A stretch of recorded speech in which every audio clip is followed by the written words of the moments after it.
Message from the Blessed Virgin Mary to her beloved daughter Luz de Maria.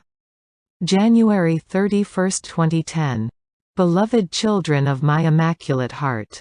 I love you and intercede constantly for each one of you. You continue on the path, in the midst of the harsh sun of the mundane which little by little secretly intrudes into the heart of those who are mine, with the end of distancing you from the true path.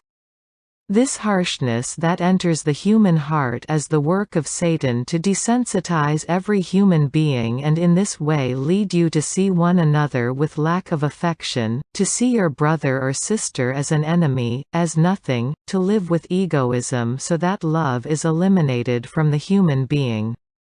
In this manner, the enemy of humanity will have the great opportunity he has waited for and through deception encourage man to fight for personal survival without fear of causing others harm. Beloved children, when love is exiled, man falls to his lowest instincts. When love is exiled, man is left at the mercy of Satan. This is the reason for which today, once again, I call you to not allow love to become distanced from your being. Love towards God and neighbor must prevail today more than at any another moment, because Satan has prepared his legions to act against humanity, with deceits. This is the time that has been announced, this is the time in which man's enemy is throwing his poisonous darts to make your heart ill, blind you and present himself as the great Savior, the awaited one, before a confused humanity, because it has expelled God from its heart. The events of nature cause pain and death, hopelessness and distrust. This is and will be used by the enemy to get rid of the faith in the divine mercy, getting man to easily forget that we have beseeched a change in behavior. My Son has called you to consecrate yourselves to my heart, so that in this way you allow me to guide you like the mother that I am, of each one of you. Little children, you are living what has been announced, and already hopelessness reigns in the being of a great majority of my children. This is the moment in which you must reaffirm yourselves in faith, trust in the divine mercy, in the divine omnipotence, trust that a father does not abandon his own, but at the same time, the children must seek the Father.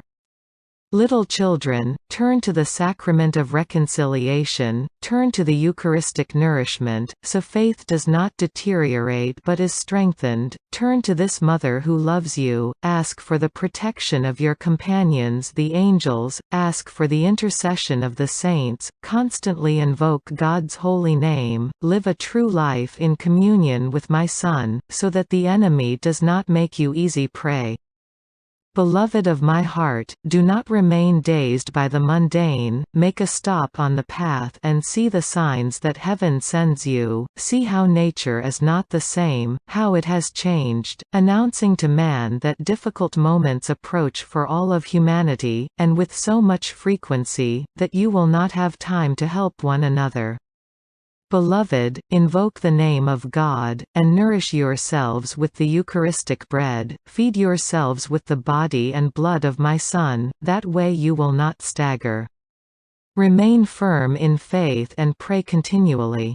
The life of each one of you must be prayer, not only personal but for your fellow human beings, for those who will soon suffer nature's attacks, for those who give themselves over into the hands of evil. O humanity, O humanity! You do not listen to this mother's outcry.